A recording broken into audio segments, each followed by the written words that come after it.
working on your philosophy and all those other things. Let's go up this ladder now just to illustrate a point. Is it possible to multiply your income by 10? All kids need to hear this. It's not being taught, I don't think, in the local schools. You have to come to a Jim Rohn seminar to hear this. I never heard it until I was 25. It's possible to multiply your income by 10. If we searched around the Palm Springs area, could we find somebody that makes $50 an hour? And the answer is yes, of course. So it's possible to multiply your income by 10. Could you multiply it by 10 again? That's $500 an hour. If we searched around this area, would we have to search very long until we find someone that makes $500 an hour? No. Everybody agrees. So it's not only possible to multiply your income by 10, it's possible to multiply by 10 again. Now, would it be possible to multiply it by 10 again? $5,000 an hour. What do you suppose I get paid? It's not open for public disclosure. I've lectured with, you know, Schwarzkopf and Colin Powell and Henry Kissinger and all the rest. They get paid well. Schwarzkopf gets $65,000 for a 1-hour speech. So all you have to do is become a general in the Army, win the Gulf War, you get $65,000 for a 1-hour speech. Bill Clinton gets what? $125,000 for a 1-hour speech. And then this just keeps on going, on up to the stratosphere. Someone earned $36 million last year for 1 year's work. So that's the ladder. Now, jot this down. To climb this ladder as high as you wish. And you got to underline the word wish. Because part of your future now is what you wish and what you want. How much property will they let you own in America? As much as you want. This is wish-want country. You've dropped into the right place. As much as you want, as much as you wish. And not to have any, when you live in a country where you can have as much as you want and as much as you wish, see, wouldn't that be puzzling to people outside the country? As much as you wish. To climb this ladder as high as you wish in terms of bringing value to the marketplace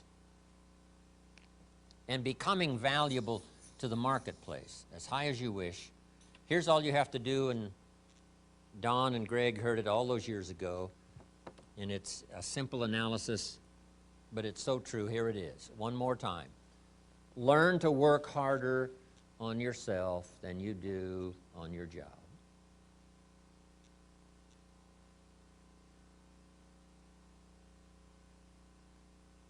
That's the simple philosophy that changed my life forever starting age 25.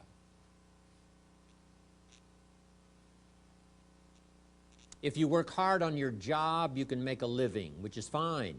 If you work hard on yourself, you can make a fortune, which is super fine.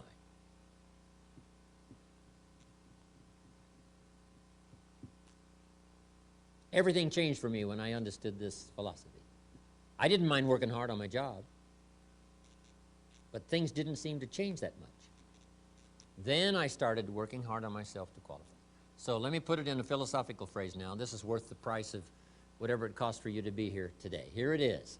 Success is something you attract by becoming an attractive person.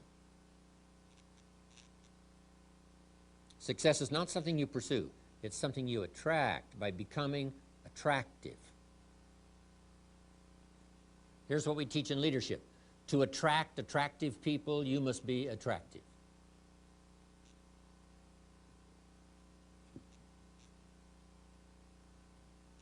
And the whole scope of this we call now personal development. You can have more than you've got because you can become more than you are. If you can multiply your value by 3, by 5, you can easily multiply your income by 3, by 5, by 10. But the key to doing it is to work hard on yourself. What is that? Oh, right. You can have more than you've got because you can become more than you are.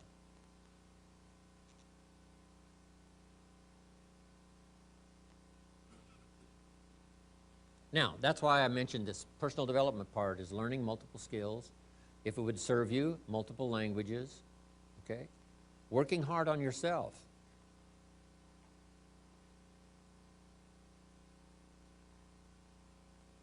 You know, people are fun to work with. The key sometimes it's not fun to work with is yourself. How come I'm reluctant when I should be excited? Right? You just go through this dilemma. Right? The work we do is fairly easy. Mr. Schoaf, my first mentor, taught me, you know, the world is mostly full of real nice people. In fact, he said there's only about 11 or 12 real nasty, miserable, horrible people in the whole world. Now, he said they move around a lot. So you're bound to find one once in a while. But if you found one, you say, hey, there's only 11 more like you, I can handle that. I mean, there's not 1,000. Right, so. But here's the big challenge, working hard on yourself. Personality and temperament and mindset. We talked about culture, all the stuff necessary to individually be responsible, be a growing, attractive, powerful, skillful, communicating human being, and the world belongs to you. Now, to get others to do the same, that's part of the challenge, but these multiple skills can help you to do that. Now, jot down these 5 key ideas that can help us all to take advantage of the 21st century. Here's number 1, work on your personal philosophy.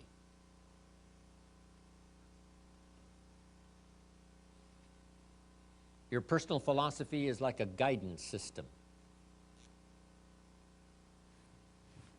Personal philosophy, a guidance system.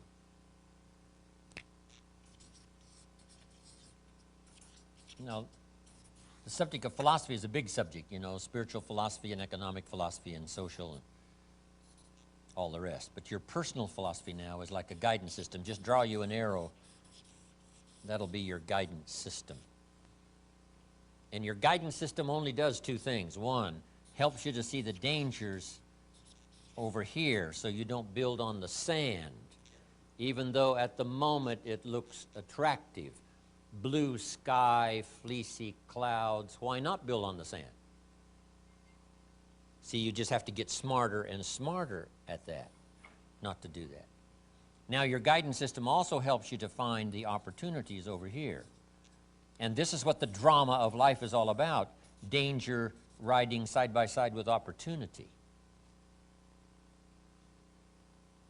Los Angeles, a place for the most extraordinary opportunity probably in the world, side by side with danger. In Los Angeles, when the light turns green, you better not go.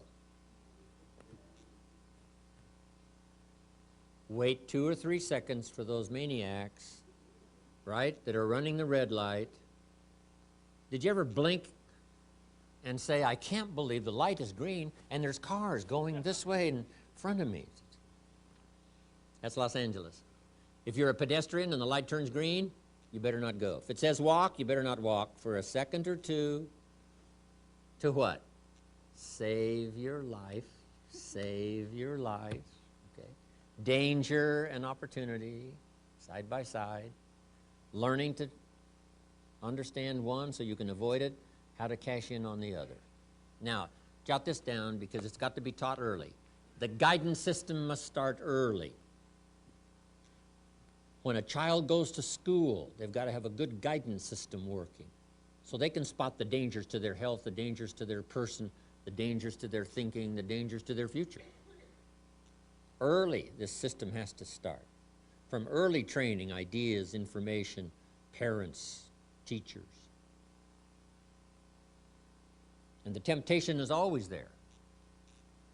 When I was a little kid growing up, I saw this cartoon of a little boy with a little devil on one shoulder and a little angel, right, on the other shoulder, both whispering in his ear.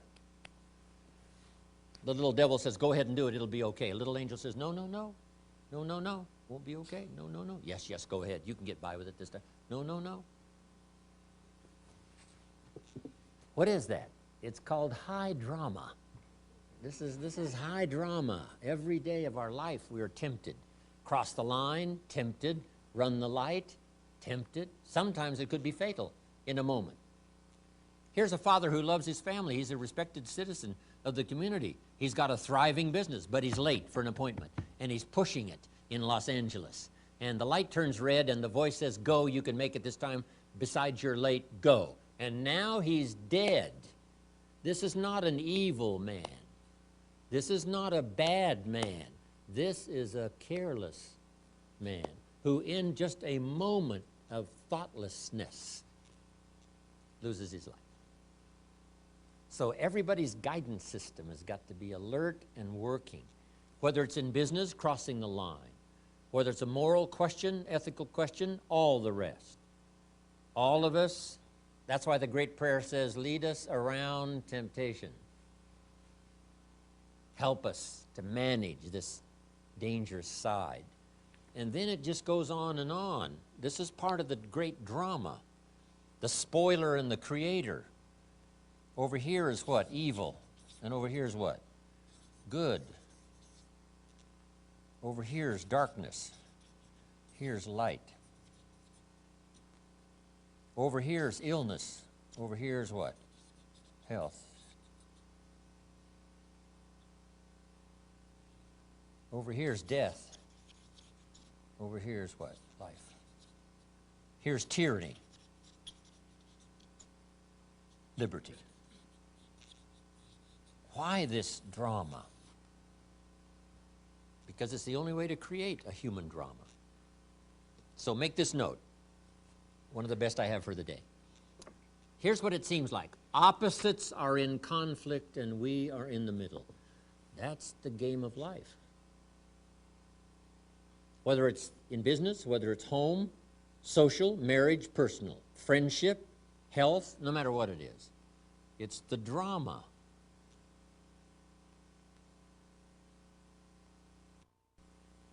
In your bloodstream, there are red corpuscles to nourish and give life like a mother, and white corpuscles to fight and kill like a father. And you got to have both. Thank God for white corpuscles that think negative all day. White corpuscles say, just show me some infection, I'll kill it. Because if I don't kill it, what? It kills you. Somebody's going to get killed today. White corpuscles say it's up to me to make sure it's not you. So the war is going on. Friendly bacteria and unfriendly bacteria. This is the game. But what if you picked up a book and the first chapter said, everything's fine. Second chapter, everything's fine. Third chapter, hey, everything is just fine. Fourth chapter, everything's fine. Would you finish the book? And the answer is no. What kind of a book is this? That is not the book. First chapter. The war is on. Let me read the second chapter and the third chapter. Isn't this the deal? Let me give you the last illustration. Would it be possible to win if you couldn't lose? And the answer is no. This is called winning and losing.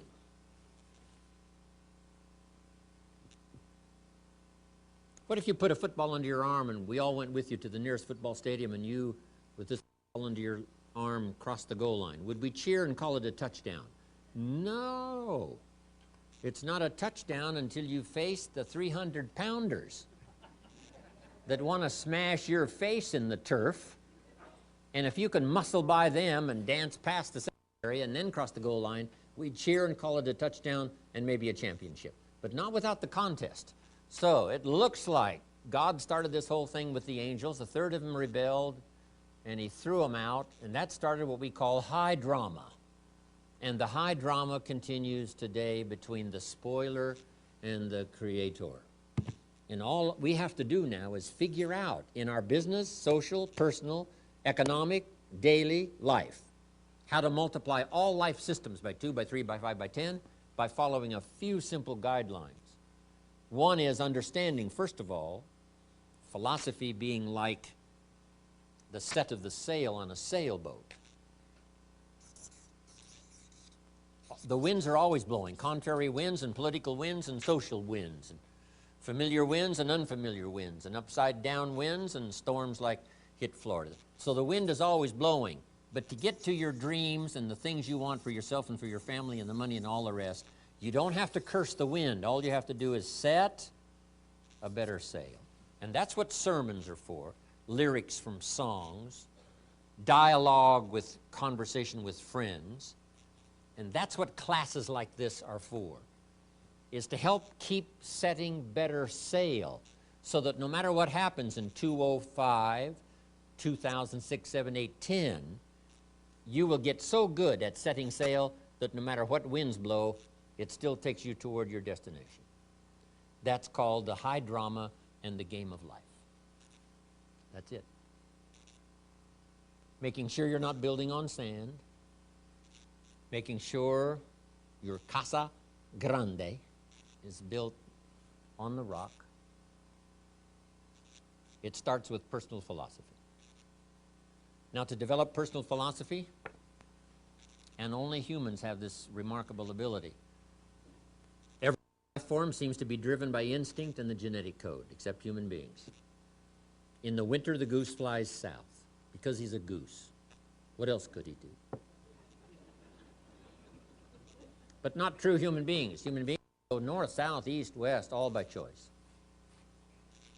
Human beings can live one way for 5 years, tear up that script, live another way for the next 5 years. You can tear up the old script and design a new one, starting at this convention. And you can change a little, or you can change a lot. Here's what's extraordinary about human beings. Let's say that you're here. Just draw your little star, you're here. And it looks like if you keep going like you're going, in 5 years you're going to be here. Just without kidding yourself, you know. Looks like if I keep up my present daily activities and all, looks like I'm going to be here in 5 years. And you're not happy with this 5-year destination. Would it be possible to set a new 5-year destination and say, I would much rather be up here in 5 years than where it looks like I'm going to be in 5 years? Is it possible to make that design, make these little necessary corrections here, errors in judgment corrected and all that, and start going this way and wind up here in 5 years instead of here? Is that possible? And the answer is yes. And it's all a matter of personal choice, right? You can change a little or you can change a lot. You can go with the old script or with the new script, either one. At age 25, I decided to tear up the old script. My mentor said, Mr. Rohn, you've been working 6 years. How are you doing? I said, not very well. He said, I suggest you not do that anymore. Oh,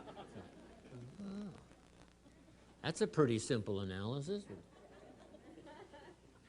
He said, couldn't we go over the last 6 years and find out where your errors in judgment were?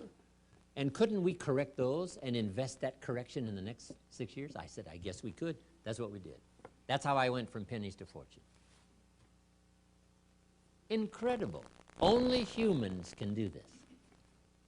See, if you were a tree, you'd be stuck, right? If you used up all the nourishment around you, couldn't move, then you would die. But that's not true. So, however little much you want to change, that's up to you. But see, if there's a class and you don't take it, and a skill and you don't learn it, and a discipline and you don't try it, and if there's a possibility and you don't explore it, then who are we going to blame? Nobody but yourself. This is the land of extraordinary opportunity.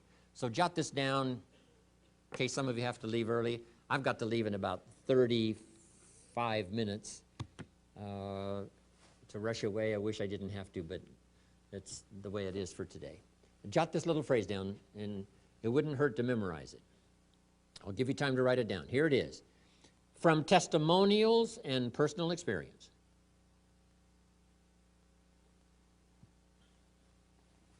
From testimonials and personal experience. we have enough information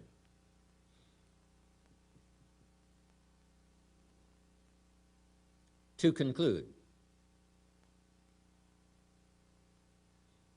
that it's possible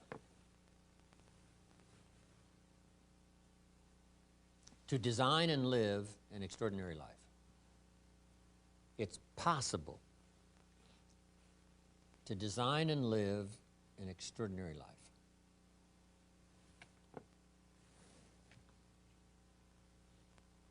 Now, I'm going to have you repeat that back to me. Let's all say it together. From testimonials and personal experience, we have enough information to conclude that it's possible to design and live an extraordinary life. I'd like to have you remember that for the rest of your life. We are surrounded by testimonials, and all of you wouldn't have arrived here if you didn't have sufficient personal experience. That we all should keep concluding it's possible to design and live an extraordinary life. And whether you do it more slowly than someone else, or whether you've, set aside the design for a while and you've been coasting, this would be a good time today, during these days of training and teaching, to get better at the design and living this extraordinary life.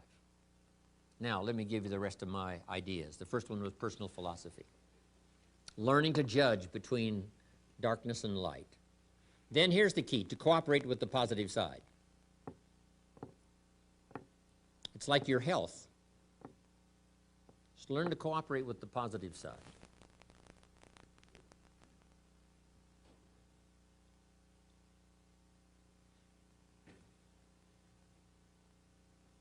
But what if the body calls for a banana and the guy sends it a Budweiser?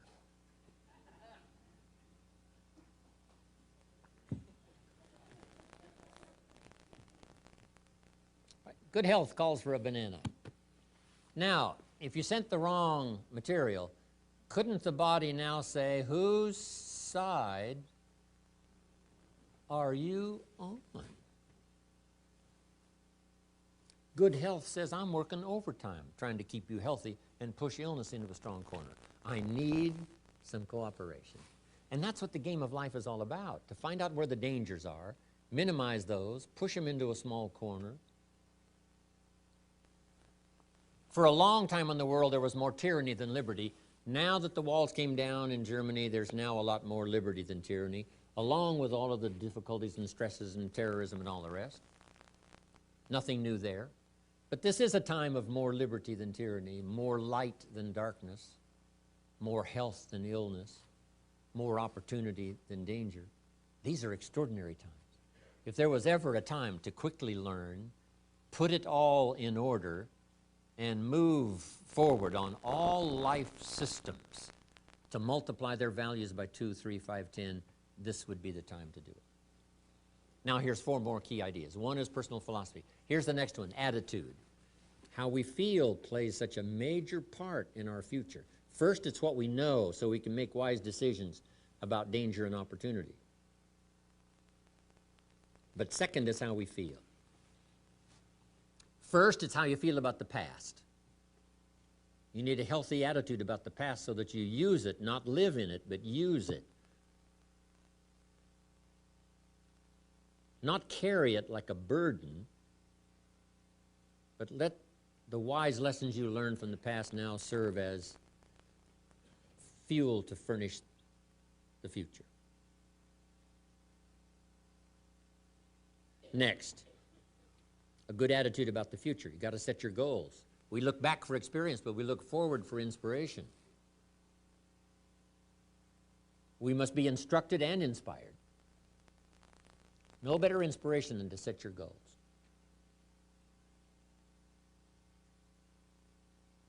I started this process when I was 25.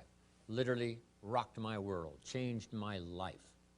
I had no idea it was so simple. Here's how simple it is. Decide what you want, write it all down. Make a list of the people you want to meet. Make a list of the books you want to read. Make a list of the classes you want to take. Make a list of the skills you want to learn. Make a list of the cities you want to visit. Make a list of the investments you want to have. Just make these lists. Here's the next key now. Start checking them off. Put a lot of little things on some list so you can start checking off something right away. That's part of the fun. Here's what's next. If you check off something major, celebrate, because that inspires you to make a longer list of goals.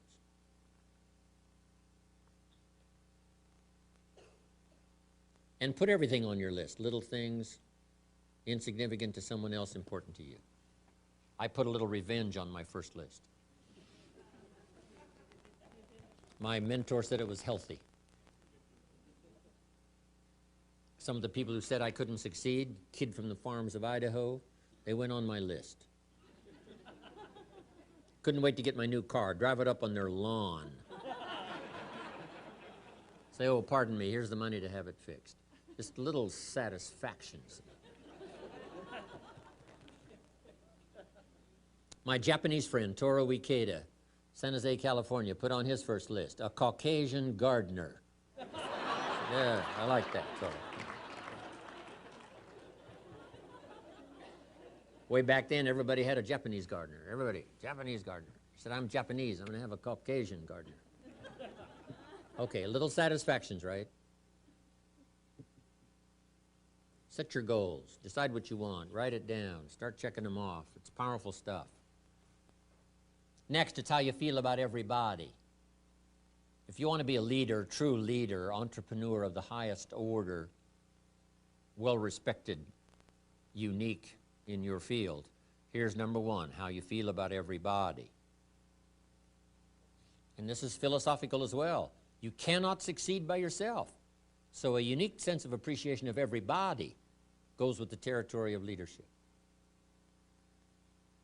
It takes everybody for each of us to be successful. One person doesn't make an economy. One person doesn't make a symphony orchestra. It takes everybody.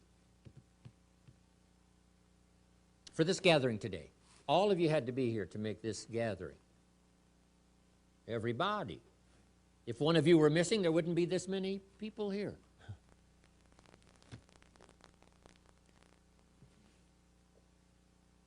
Everybody to make something work.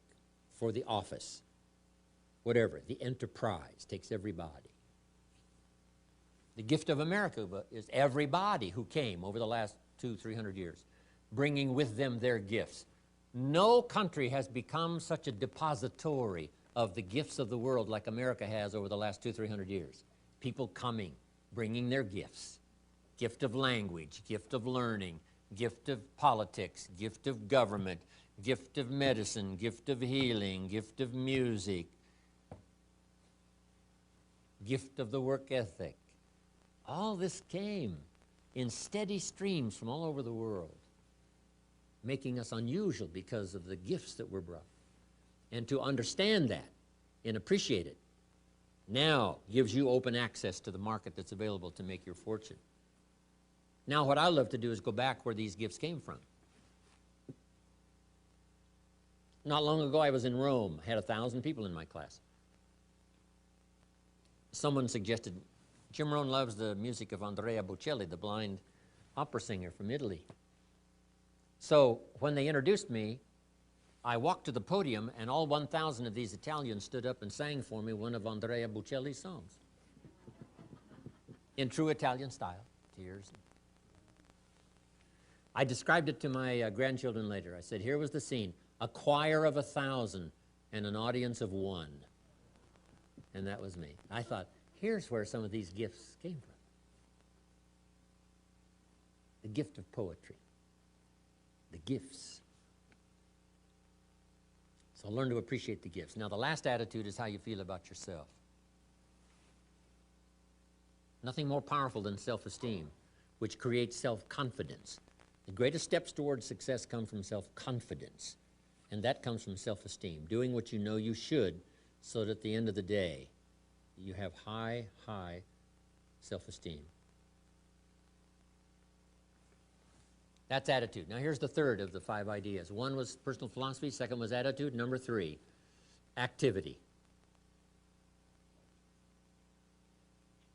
The activity now is the work part, the labor part. The old formula says 6 days of labor, 1 day of rest. Don't rest too long, the weeds take the garden. But here's what else to remember about the 6 days of labor. They are miracle working days. That's how you turn nothing into something. You cannot speak it into something. You know, some are trying affirmations, but that's silly. I do believe in affirmations as long as you affirm the truth. The truth. If you're broke, best thing to affirm is, I am broke. You put that up on the refrigerator. It's called life-changing. If that doesn't do it, put this up there. I live in America and I'm broke. Something is wrong. I've been to college and I'm broke. Something is wrong. See that? If you affirm the truth now, those affirmations are good. Because it's the truth that sets you free. Okay. Someone says, every day in every way I'm getting better and better. What if that's not true? Make this note. Affirmation without discipline is the beginning of delusion. It's not called 6 days of affirmation. It's called 6 days of what? Work. Labor. But why embrace the work? Why embrace the work? It is because the work builds the city. The work conquers disease. The work builds an office. The work builds a career. The working on good health builds good health. It's the work that builds a relationship. The miracle piece of turning nothing into something is the work. So embrace and look forward to the work that changes nothing into something. Ideas and faith into reality. Wisdom and faith, uninvested in activity, serves no purpose. But wisdom and faith invested in action, activity, creates cities, creates careers, creates fortunes, creates all good and marvelous things that humans can enjoy. The activity, the work, embrace the work. I must come here to be of some value to all of you and do the work of language, the work of words, ideas put in phrases that can be understood, and maybe create some enlightenment from it. So I must come and do the work. But if I do the work, some new stories may come spinning out of this session here today. I hope so. So 6 days, have we got that now? 6 days work, 1 day rest. Don't rest too long, the weeds take the garden. Don't get these numbers mixed up now. 6 and 1. Okay. Now here's the last two. The next one is measure progress. Because if you're going to play the great drama game of life, the key is to keep measuring progress to see how you're doing. How's your health doing? How's your income doing? How are your investments doing? If you're building a house, how is it coming along? You know, what's going on? Measuring progress. That's what we call the name of the game. Here's how we teach it to our children. You must make measurable progress in reasonable time. That's about as simple as you can put it to the kids. You're required to make measurable progress in reasonable time.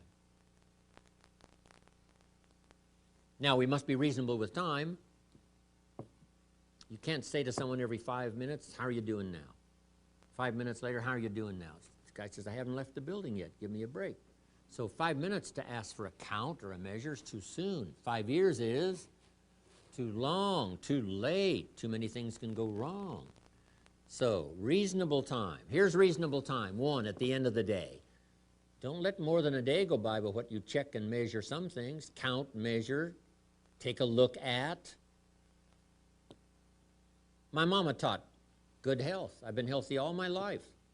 My papa lived to be 93, never did retire. When he died, his paycheck was waiting for him. Mama was good.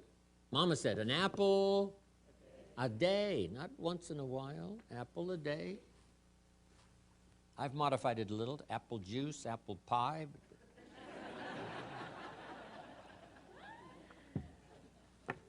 Mama said apple a day. So at the end of the day, check off.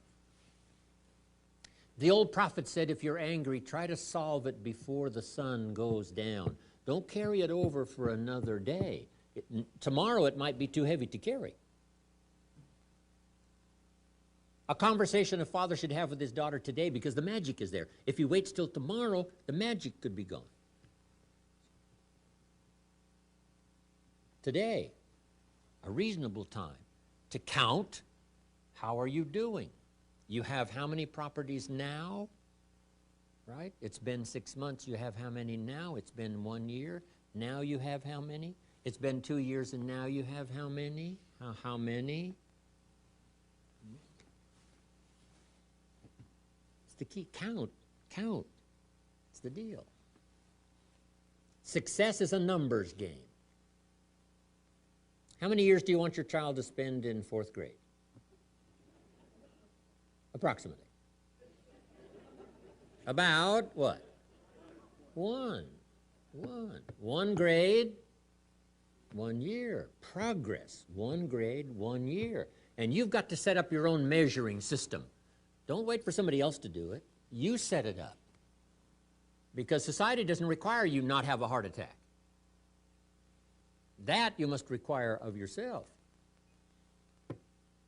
Society doesn't demand that you build a financial wall around your family nothing can get through.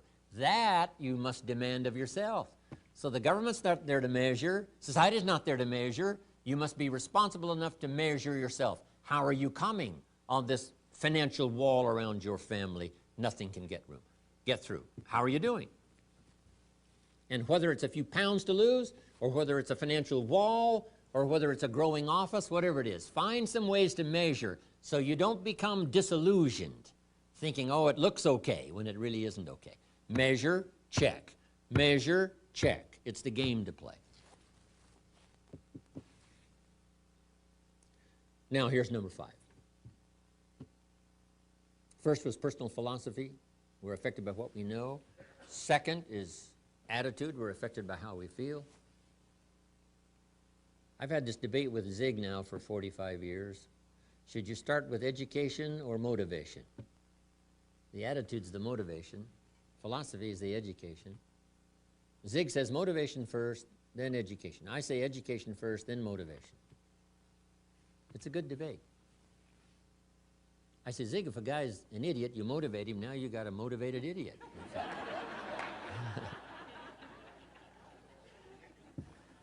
So score 1 for me.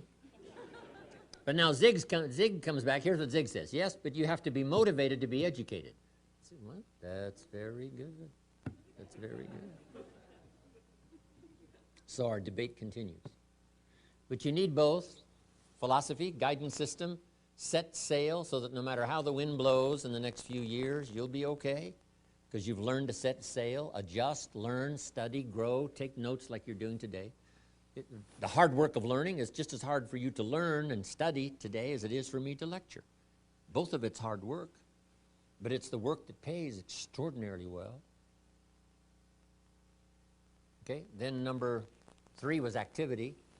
This is the miracle piece, the 6/7 of your life, 6/7 engaged in activity that creates career, creates a relationship, creates a city, builds the future, creates wealth, power, influence, all the rest.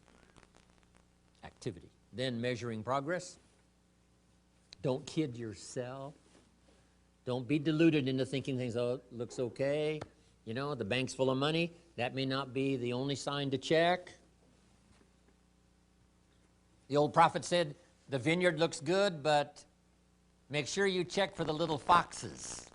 The little foxes that can't be seen, that are eating on the vines, spoiling the vines. The little foxes. So that you don't build on sand, build on rock, save the day in the future. Now here's the last one, and it's called lifestyle. Because the essence of life is not a Ferrari or a bank account. It's not $1 million. Here's the essence of life. Learning to live a good life. To design and live an extraordinary life. Let me give you my short list of what I think comprises a good life. Learning to live a good life. Number 1, productivity. And it doesn't matter if you're a person of modest means or wealthy. Productivity is the name of the game. That's what The biggest share of our life is to produce, to produce. The old prophet said, the sleep of a laboring man is sweet. The sleep of a working person is sweet. A producer, not a drifter. Not the sleep of a goof-off man, no.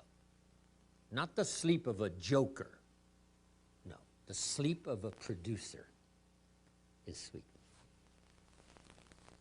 Second, friendship. Friendships that endure. Don, Greg, we go back, what, 27, 28 years? Long time. Good friends.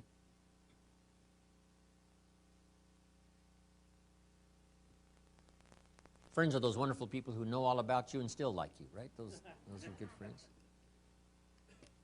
Next now is your heritage. Keep that alive because that's what makes America great. The gifts that came from all over the world. Still in service, still in display. The costumes and the customs and the language and the poetry and the literature. All that made America great that came from all over the world. Deposited here. Keep that alive and growing.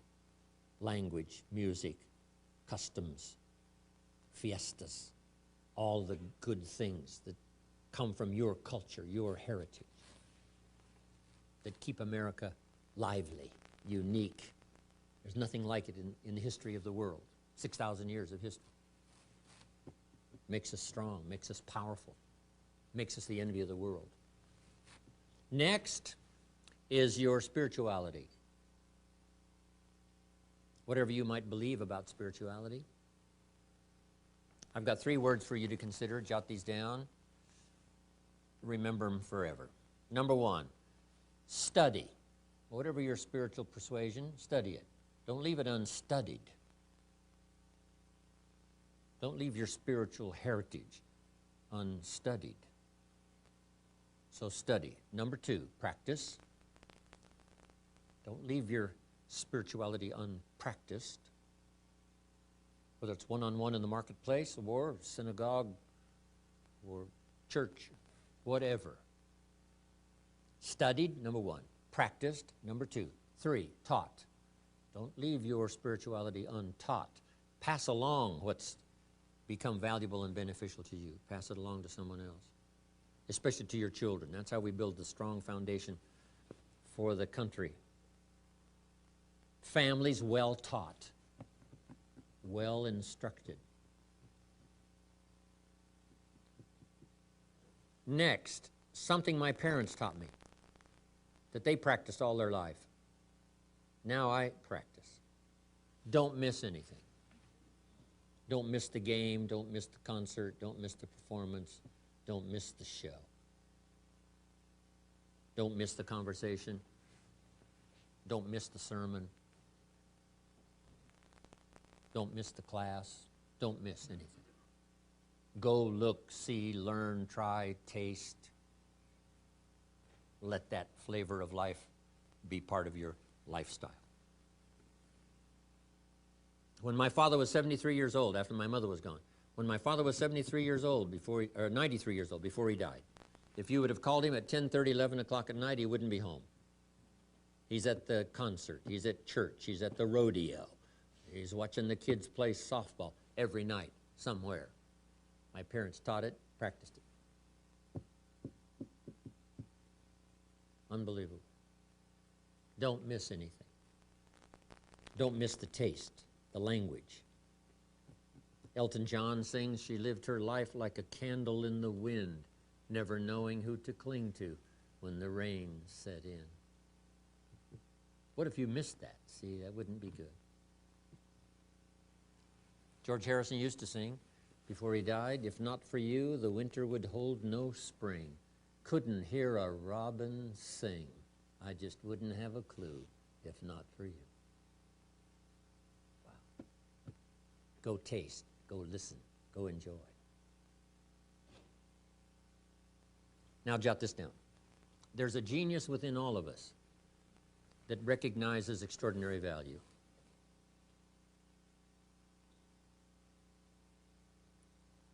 besides Greg and Don and, you know, Tony and a whole long list of others, Mark Hughes, some of my claims to fame, a name maybe you might recognize, Ann Geddes. Does that name ring a bell? Especially for the women? She takes photos of these little babies in different settings, right? That's Ann Geddes. She started attending my seminars like this in Australia 26 years ago. And she says, Jim Rohn seminars changed my life. She's been to the 2-day weekend seminar and all the rest. I got to know Ann and her husband. Now she's really famous and rich. We were celebrating her extraordinary visit to New York with a friend of mine. We were in New Zealand. And Ann and her husband and Terry Butler, a friend of mine in Australia, and myself, the four of us, were celebrating Ann's New York success. And Terry found a bottle of Chateau Yquem, one of the finest wines in the world. I know he paid about $600 for it, which was New Zealand dollars, probably about $400 maybe, American money. But anyway, nice bottle of wine, $400. For the four of us to share. Now, we probably, and I'm sure we did, hope that no one we knew came by. It's just one of those things, right? Because there's only four and there's only one bottle. But anyway, if you would have come by, I'm sure we would have let you taste this wine. And if you would have tasted this wine, here's what I'm sure you would have said. I'll bet this wine costs $400 a bottle. That's what you would have said. Something called the genius within would have recognized something extraordinary, even though you're not a wine connoisseur. Something would have told you. That's what poetry's all about. Somebody that puts the words together and you say, wow, that is extraordinary. That is fine. Music, language, conversation, learning to recognize the extraordinary and the fine. So I'm asking you to do that. Go see, go look, go taste, go enjoy. Now, one last thought, and my time of departure has finally arrived, and I have to slip away. I wish I could stay and visit and the rest of the day, but I do have to go. Here's the last part. God says, now I'm an amateur on God, but here's my best shot. God says, if you will plant the seed, I will make the tree. Probably one of the best arrangements ever. What if you had to make the tree? See, that'd keep you up late night trying to figure out, how do you make a tree? God says, no, don't worry about that. I got the tree stuff down. But I've always wanted, I didn't want to be alone. That's why I created all those angels, even though the big drama occurred. I still like to work, right, with humans that are interested in working together. So let's work together. And I think that's the deal. God says, you plant the seed, I will make the tree. So here's my last bit of language, and it says, we have a chance to participate in the working of miracles. We have a chance to participate in the working of miracles. Part of it is the work of our hands. Part of it is the work of our language. Part of it is the work of a soul that cares. Part of it is the work of a compassionate heart. Doing extraordinary work that affects other people's lives in building enterprise, fortunes, future, communities, church. We do good work. So, God bless America in our journey into the future as we do our work to contribute to society, and hopefully it'll all help us to do incredible things as a country to compete among the nations of the world so that America can continue to bless the rest of the world. But thanks to Greg and Don one more time for inviting me for a chance. Next time I see you, my therapy will be complete, and I will be back to 100% physically. And until then, God bless. See you next time. Thank you.